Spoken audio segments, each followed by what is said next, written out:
എന്നെ കേൾക്കുന്ന നിങ്ങൾ ഒരു പക്ഷേ ചിന്തിച്ചിട്ടുണ്ടാകാം, എൻ്റെ സമയം കഴിഞ്ഞു പോയെന്നും ഇനി ഒരിക്കലും എനിക്കൊരു ശുശ്രൂഷ ഉണ്ടാകില്ല എന്നും. എന്നാൽ നിങ്ങൾക്കറിയാമോ, ദൈവത്തിന് നിങ്ങളെ ഉപയോഗിക്കാൻ പ്രായം ഒരിക്കലും ഒരു തടസ്സമല്ല. ലോകം പറയുന്നത് നിൻ്റെ സമയം കഴിഞ്ഞു പോയെന്ന്. എന്നാൽ ദൈവം പറയുന്നത് your latter days will be better than your former days എന്ന്. 75-ാം വയസ്സിലാണ് അബ്രഹാം തൻ്റെ സ്വദേശം വിട്ട് വാഗ്ദത്ത ദേശത്തേക്ക് പുറപ്പെടുവാനുള്ള അസൈൻമെൻറ്റ് ദൈവം നൽകുന്നത്.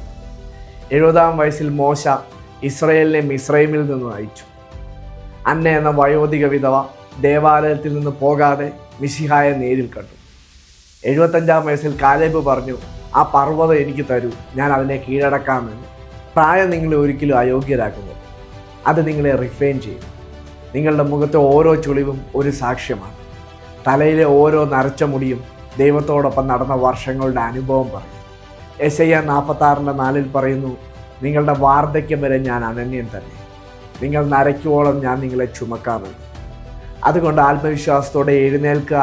ദൈവം നിങ്ങളെ ഇനിയും ഉപയോഗിക്കും. ആമേൻ. May God bless you all.